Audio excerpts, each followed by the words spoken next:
You're listening to stories on the Boogeyman channel. Here you'll hear scary tales before bedtime. If you enjoy them, please give me a like and leave a comment. Thank you for listening. I was 16 when it happened. I didn't talk about it for a long time, but sometimes, when I can't sleep, I still go over that night in my head. I'm older now. I've moved out and got my own place and job, but a part of me is still anchored to that house. There was something about it that never made sense. We grew up in a bad area. I'm talking burglaries, gang signs sprayed over garage doors, cops cruising past our streets slow enough to make it feel like they were waiting for something to happen. I saw someone get dragged out of their car in front of our house when I was 13. We heard gunshots a few blocks over so often we stopped checking the news the next morning. People broke into homes for TVs, tools, even food. It happened all the time. But it never happened to us. That was something I could never explain. We weren't special. We didn't have a dog or bars on the windows.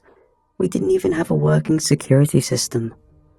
Sometimes I'd come home and find the screen door unlatched or a window that looked tampered with, but nothing ever came of it. My mom would brush it off and tell me not to worry. I tried not to, but it always stuck with me. On the other hand, my old man was gone before I even turned 6. I used to ask about him sometimes. My mom never had much to give. She said he worked in a specialized field, whatever that meant. I figured it was a nice way of saying he was mixed up in something illegal. Maybe ran off to keep us safe or save his own skin. I never bought the noble sacrifice angle. He left us behind. My mom worked her ass off to keep things afloat. I watched her come home with her feet so swollen she had to sit on the bottom step to untie her shoes. She'd run her hand through my hair and go check on my little brother before she even made herself a plate. She was always tired, but never stopped trying. I couldn't imagine walking out on that. I started stepping in when I got old enough to see how much she carried on her back. I didn't want my brother growing up with the kind of resentment that built up in me. I figured if I could keep his world calm, maybe he wouldn't need to carry a grudge.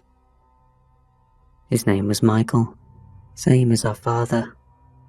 I remember fighting her on it when I first heard. I was only 8, but I remember sitting on the side of her hospital bed saying it made my skin crawl. I didn't want to come home and say that name again every day. I didn't want to picture that man every time my brother laughed or cried or needed help tying his shoes.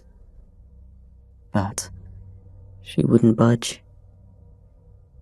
I called him Mikey. Still do. Wouldn't say the full name if I could help it. He was a good kid though. Smart, curious, always in his own little world.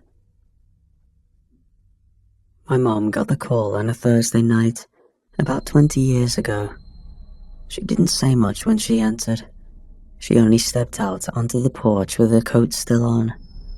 I stood in the kitchen, watching the clock tick toward 10, already knowing what it meant when I saw how she kept her hand on her hip, nodding.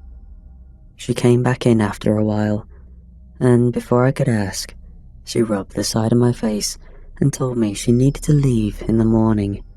Some project downstate. It was part of a job, some contract work she'd picked up to fill the gaps that a full-time gig didn't cover. It wasn't optional. She packed fast. It wasn't her first time leaving for a job like that, but it had never been for a full week before. She made a list of meals and taped it to the fridge, left cab money under the toaster in case something happened, and showed me where she kept the house keys she used to hide in the crawl space. In the morning, she left before the sun came up. She stood in the hallway for a second, watching me make toast, and said she didn't like leaving us. I told her I knew, and I'd take care of everything. She held onto the doorframe like she didn't want to let go of it. Then she walked out without looking back. She trusted me with a house, and more than that, she trusted me with my key. Later, after dinner, Mikey was laying on the floor with his knees pulled up while he scribbled into the back pages of a notebook he'd torn from school. I was sitting on the couch, flipping through channels I wasn't watching, but every so often I looked at him. He was humming under his breath, some off-key tune he'd made up that he never stopped repeating. He was focused on whatever he was drawing with a seriousness that didn't fit an 8-year-old. He always had that far-off focus when he got stuck in his head. I didn't think he was weird. I think he saw things differently than most people. Since he could form full sentences, he'd been adamant that there was something in his room. Not someone, something. I remember him telling Mom that it whispered to her while she slept. Said he woke up one night and saw it petting her hair. She didn't know what to say to that. Clearly, it freaked her out, but she told him he had a vivid imagination and turned the lights on in his room for a week after that. It didn't help. Mikey tore my train of thought when he joined me on the couch. He sat close enough that his shoulder touched mine. That was always his way of asking for something without saying it outright. When I didn't react, he finally spoke. "Do you think we could watch a scary movie?" he asked. I gave him a side eye. "Since when do you care about scary movies?" "I found out about them today in school. Me and my friends were talking about monsters and they said people make movies out of them. You already have enough problems sleeping. I won't if I see what they're really like," he said smugly. I figured if he saw a guy in a rubber suit pretending to be a ghost, it might break whatever spell he'd put himself under. "Fine," I muttered, "but if you have a nightmare, I'm making you sleep in the laundry room." He smiled and shook his head. "I won't." I started flipping through the free channels. Most of it was junk, but one station had a horror lineup running. There was a zombie movie halfway through, another one about some haunted motel. I let the previews play while Mikey leaned forward, fascinated. Then the screen flickered black, and the emergency broadcast tone kicked in. I froze, hands still on the remote, as that flat, buzzing drone filled the room. Mikey leaned back, confused. The words, "Amber Alert," appeared in block white letters, then switched to the red warning screen. The message said there had been a confirmed break-in a few blocks over. The authorities urged residents in the surrounding neighborhoods to lock all the windows and doors, and to report anything suspicious immediately. Mikey read it slowly, lips moving, then turned to me. He didn't seem worried, but he watched me get up. I could already feel my chest tightening. It wasn't the alert itself. It was the idea that if something went wrong, I'd be the one standing between him and whatever came through the door. "I'm gonna check the house," I said. "Go brush your teeth, get to bed. But, no, the movie's over." He groaned and stood up, dragging his feet toward the stairs. I walked to the front door, pressed on the lock, tested it twice. I pulled the windows closed, tightened the latches, shut the blinds. My hand was shaking, and I hated that. After my paranoia-induced energy wore off, I shut off the lights in the living room and headed upstairs. I passed Mikey's room and saw that his door was cracked open. He was already under his blankets. He didn't say anything when I walked by, but I knew he was still awake. I stepped into my room and shut the door behind me. I dropped into bed and stared at the ceiling, the same as Mikey was probably doing. I kept my phone close. The charger cable was lying on the ground unused. I hadn't plugged it in earlier, and now I didn't feel like the right time to go hunting for the outlet. I must have been hovering on the edge of sleep when I heard it. A high-pitched scream. Mikey's voice. I sat up so fast my shoulder cracked. My feet hit the ground and I was through the hallway before I knew I'd stood up. My heart kicked hard in my chest. I didn't have time to think. He was screaming, and there was no question in my mind what that meant. The alert. The burglar must have broken in, and now was after Mikey. I should have grabbed something. A bat, the chair by the stairwell, anything. I didn't. I pushed his door open so hard it bounced off the wall behind it. There was nothing. It was only Mikey, sitting up in bed with his arms around his knees, crying through his teeth. His eyes were wide, stuck on something that wasn't there anymore. He saw me and flinched, then opened his mouth to speak, but nothing came out. I walked over and sat on the edge of the bed. My hands were shaking worse than his. "You're okay," I said. I kept my voice low. My throat was dry. "You're alright." He didn't answer. His breath hitched a few times before he could get it under control. I reached over and pulled him in. He was sweating through his shirt. "Bad dream?" I asked. He nodded. His face stayed buried in my shoulder. I wanted to be annoyed, but I wasn't. That scream had torn through everything I thought I could handle. The fact that it was a dream made it easier, but it didn't make it go away. I was still wound up so tight, my neck hurt. "You want water?" I asked. "No," he whispered.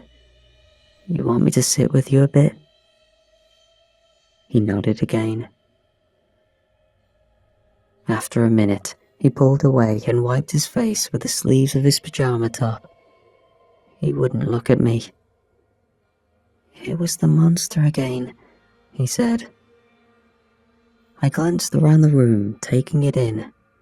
There were clothes on the floor, a plastic cup with a juice box straw still stuck in it, and one of his drawings taped to the wall above his head. A thick black line ran down the middle of the page, splitting it in two.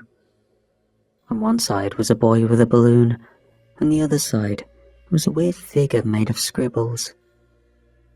He saw me looking. "Can you check?" he asked. His voice cracked at the end. "You know there's nothing here," I said, already standing. He probably packed up and moved when he heard me coming. Mikey didn't laugh. He watched me with his hands balled into his blanket. I sighed and walked over to the closet. I slid it open and waited. Nothing but a few shoes and one of my old hoodies he kept stealing when I wasn't looking. I turned to him and gave a mock gasp. "Empty. Guess we caught him on a smoke break." Still nothing. "All right," I said. "Let's go all in. Closet's cleared. Now for under the bed." I dropped to one knee and leaned in. I expected dust, a sock, a piece of broken toy, maybe one of his drawings crumpled up and shoved out of sight. But that's not what I saw. At first, all I saw was darkness and the glint of something smooth in the back corner. I thought it might be a marble, or one of those glass eyeballs he picked out of a Halloween prize bin last year. but then it blinked. It didn't blink like a person. It flexed. A long vertical slit opened and closed slowly, and I realized it was staring at me. Two massive yellow eyes sunk into a head that should not have fit in the crawl space beneath a child's bed frame. The pupils adjusted as I stared, thin and long, narrowing against the light. The longer I looked, the more of it I could make out. It was covered in thick, uneven fur, damp around the edges, clinging to the floor as if it had soaked into the boards. Its body stretched deep beyond the foot of the bed, thick limbs pressed against the underside like they were forced there, like it had wedged itself into a shape that didn't belong to it. It stared at me. Its mouth was slightly open. Its tongue sat limp between rows of disjointed teeth. Thick strings of spit hung from its jaw. There was something in that look, something not curious, not afraid, not hostile either. If anything, it looked pleased. I couldn't breathe. My chest locked up. I could feel my pulse in my ears, but I couldn't will my body to move. Then, its jaw shifted. Not wide, but enough to show more of the teeth. It grinned at me. The spell snapped. I threw myself back and scrambled to my feet. Mikey was watching me with wide eyes, waiting for me to say he was crazy, or that it was clear, or that we could both go back to sleep. I didn't say anything. I grabbed him by the arm and pulled him so hard he stumbled. I dragged him out of the room, across the hallway, toward the attic hatch near the laundry closet. He was asking questions. I couldn't hear them. I pulled the chain, dropped the ladder, and shoved him up ahead of me. I scrambled into the attic behind him, grabbing the string and yanking the ladder back up with both hands. It retracted with a crack. I slammed the hatch shut and sat back, listening for anything beneath us. Nothing. Mikey was sitting in the corner near the insulation rolls, breathing through his nose, trying not to cry. I sat beside him and stared at the hatch. I pulled out my phone, a cracked thing I bought from a guy at school for $40. The screen was scratched, but still worked. I dialed 911 and pressed it to my ear. My hand wouldn't stop shaking. It rang once before the operator answered. I didn't wait for it to go through the usual questions. "Someone broke in," I said. "There's someone in our house." I hesitated. That wasn't what I meant, but I didn't have the words for what I'd seen. I couldn't tell her there was something under the bed, so I didn't explain. I repeated myself, voice cracking. "There's something in our house. We're in the attic. Please send someone. Please." She asked for my address. I gave it to her twice. She told me to stay calm. She said officers were en route and asked if I could describe the intruder. I didn't answer that. I told her the doors were locked, that we were hiding. I asked her how long they'd take. Then, the screen went black. I stared at it for a second, not understanding what had happened. I pressed the button. Nothing. I flipped it over. Nothing. It had died in my hand. Mikey looked at me. He didn't ask if it was okay. He knew from my face that it wasn't. And then, from downstairs, something broke through the kitchen window, followed by scrambling steps and drawers opening and closing. Eventually, it was accompanied by another sound, a massive crash that sounded like it came from where Mikey's room would have been. Another set of steps started, but they were strange. like whatever was down there didn't walk often. The first view was slow, then it turned into what sounded like a gallop. Something big moved through the house, gaining speed. The other set of footprints, presumably in the living room, stopped. A while later, I could hear bloodied screams. Cabinets slammed, a table tipped, chairs screeched across the floor, wood splintered. Something thick and weighty tore through the hall. I heard an animalistic noise roll up through the floorboards, something between a growl and a cough. Something started crunching, and a massive gulp radiated through the house. Mikey buried his face in my side. I couldn't move. Then all sound ceased. Nothing followed. Only the cold stillness of insulation pressing against my back and Mikey's rapid, silent breaths against my ribs stayed. I didn't know what was going on down there, but I knew, sure as hell, I didn't want to find out. I didn't ask Mikey if he heard it. That would have been insulting. He was shaking, hands clenched around my shirt. I didn't speak either. I didn't want my voice to break the silence, in case the silence was what kept it from returning. Time passed. When the first blue light hit the far window in the attic, I audibly gasped. A car door slammed, then another. Boots moved across the porch. A voice called out from the front of the house, but I was too afraid to make a sound. They found us both in the attic. We were pale and shaking. My throat was so dry I couldn't answer their first question. Mikey hid behind me, still holding onto the hem of my shirt.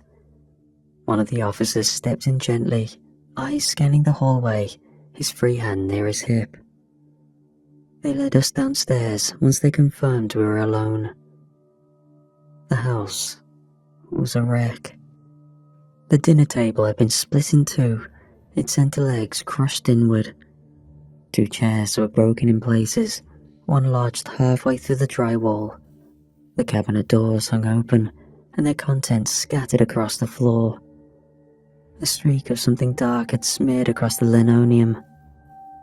One wall, the one beside the coat rack near the stairs, had been cracked open with sheer force. I could see where the wood splintered outward.